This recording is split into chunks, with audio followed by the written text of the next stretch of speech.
To start off, use the magic wand tool to select all the hair. Then create a new layer and set it to overlay. Set the brush to felt tip pen soft and set the color to white. Draw a curved line where the highlights would be on the front hair and also on the back hair if your character has long hair. Draw matching curved lines on either side of these. Darken the shade of gray each time until you reach the color black. If an area is too dark or too light, add a strip of medium gray. Now switch to the smudge tool and set the brush type to hair. Smudge the lines in the direction that the hair would naturally flow.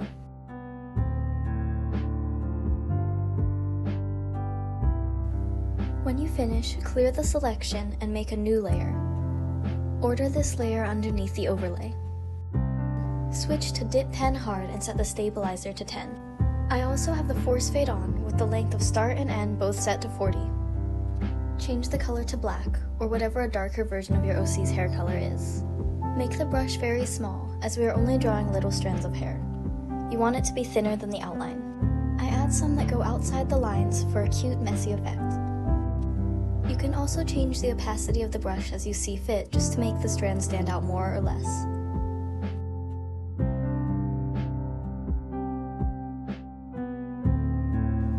When you are finished, select the hair again. It is easiest to do this by hiding all the layers, then selecting it from the base layer.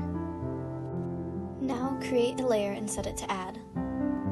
Change the brush to felt tip pen soft and select a color for highlights. I find that a color that is light but not quite white works best. Because this character has black hair, I'll be using a light color that matches well with the rest of the character instead of a lightened version of the hair color. For this, I chose a light pink. Make thin curved lines over where the white highlights were in the first step. When you finish, smudge them again with the same hairbrush. Now change to the eraser tool and lower the opacity to around 8. Swipe or tap the highlights to make them smaller. Then create a second add layer. Change to either the hard or soft dip pen with the same stabilizer and force fade settings from before. Add some highlight lines, mainly along the sides of the hair. I prefer to follow along the outlines.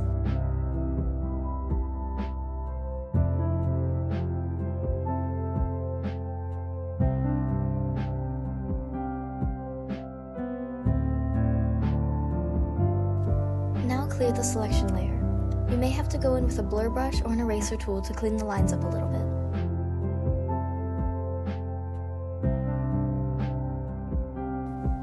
For the final step, you may want to duplicate the add layer or the overlay layer. Depending on the character and color scheme, it is sometimes best to duplicate both.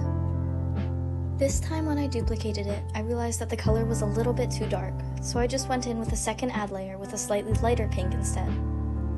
Then I went on as usual, adjusting the opacity of the layers until it looked right. When I finished with the add layers, I duplicated the overlay layer as well.